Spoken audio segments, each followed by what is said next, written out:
Pemirsa yang berbahagia, telah sampai kepada kami satu pertanyaan yang isinya, bagaimanakah cara taubat dari zina? Haruskah melakukan sholat taubat? Pertama, berkaitan dengan masalah sholat taubat. Sholat taubat adalah sholat 2 rakaat yang dilakukan oleh seorang yang terkesan dengan satu dosa yang ingin dia bertobat darinya. Maka dituntunkan untuk sholat 2 rakaat biasa, tidak ada tata cara khusus untuk pelaksanaannya, dan setelah selesai sholat tersebut kemudian dia ungkapkan bagaimanakah tobatnya, penyesalannya kepada Allah Subhanahu wa Ta'ala atas dosa dan kesalahan yang telah dia lakukan. Dan hadis tentang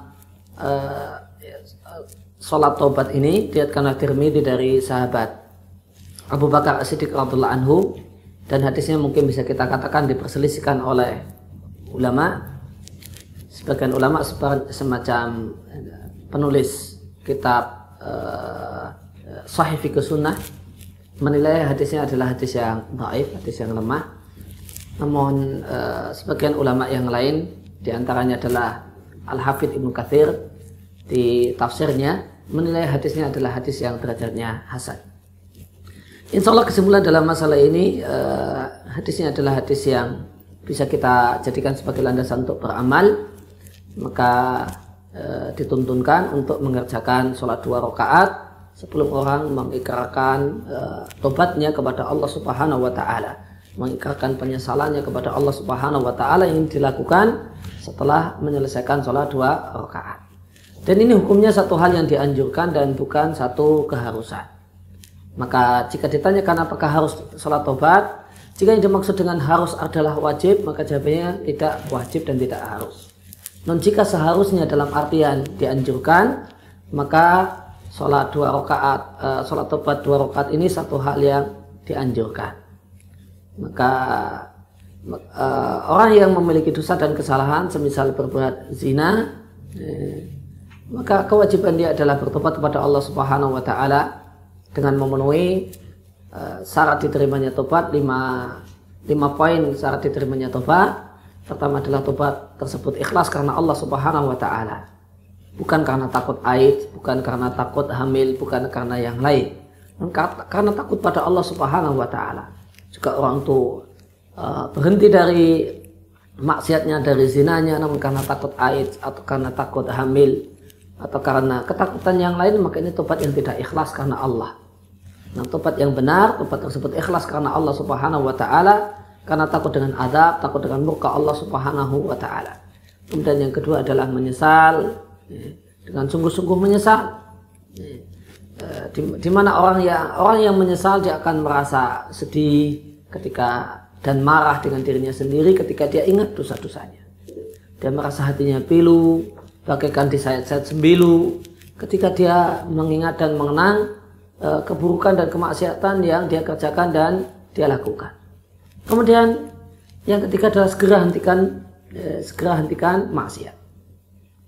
Kalau itu adalah zina tersebut sebabnya pacaran, maka bukti seorang yang benar-benar bertobat kepada Allah Subhanahu wa Ta'ala dan bahkan syarat diterimanya tobat, hentikan pacaran. Hentikan pacaran sekarang juga. Jangan ditunda-tunda bulan depan atau 2 bulan lagi dan seterusnya. Namun hentikanlah sekarang juga. Tinggalkan perbuatan maksiat tersebut. Boleh jadi dengan menikah setelah semuanya pasangan ini, laki-laki dan perempuan ini benar-benar bertobat. Kemudian setelah istibra' 1 kali haid, memastikan kalau rahim itu bersih dari janin 1 kali haid, maka satu pasangan ini bisa menikah. Syaratnya telah bertobat, dua-duanya menyesal dengan sungguh-sungguh menyesal.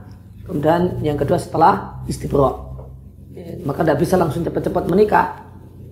Maka perlu ditunggu 1 kali haid setelah kejadian zina.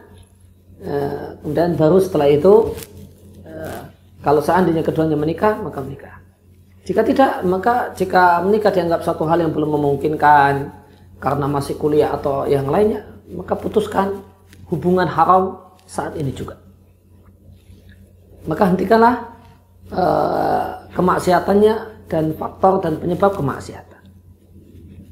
Kemudian yang ketiga adalah setelah pertama adalah ikhlas, kemudian yang kedua menyesal, kemudian menghentikan perbuatan tersebut. Kemudian yang keempat adalah berniat untuk sungguh-sungguh tidak mengulangi maksiat yang telah dilakukan. Dan ini bentuk kesungguhannya adalah dengan hijrah lingkungan, hijrah teman pergaulan. Tinggalkan teman-teman pergaulan yang lama dan ganti dengan teman-teman pergaulan yang baru. Tinggalkan kosan yang lama, cari kos yang lebih kondusif untuk taat. Dan ini adalah bukti kebenaran, kesungguhan taubah.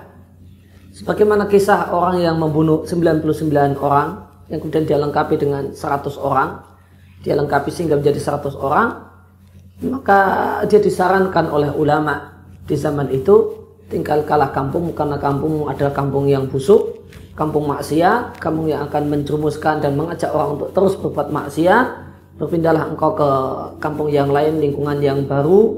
Di sana banyak orang-orang taat, Anda bisa beribadah kepada Allah Subhanahu wa taala bersama mereka. Dan bukti kalau orang itu berniat sungguh-sungguh untuk tidak mengulangi lagi maksiat yang telah dia lakukan, ada pada dirinya peningkatan kualitas ibadah. Maka dia kemudian lebih rajin dalam mendekatkan diri kepada Allah Subhanahu wa taala, salatnya, puasanya, dia lebih rajin datang ke majelis-majelis ilmu, ya, mendengarkan kajian-kajian ilmiah yang bersumberkan dari Quran dan Sunnah sesuai dengan pemahaman salaful ummah, para sahabat Nabi ridwanullah alaihim ajma'in. Kemudian syarat diterimanya tobat yang kelima adalah manakala tobat tersebut dilaksanakan sebelum pintu tobat berakhir.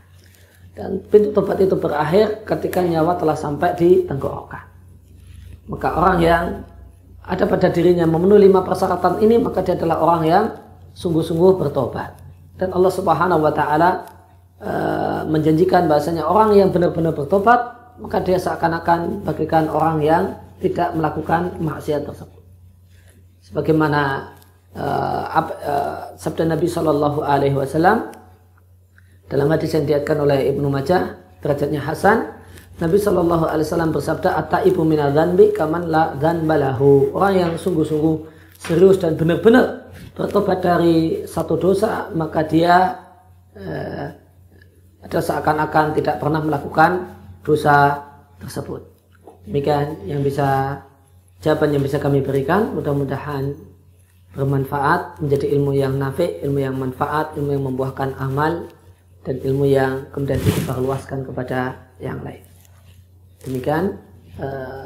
Wassalamualaikum warahmatullahi wabarakatuh.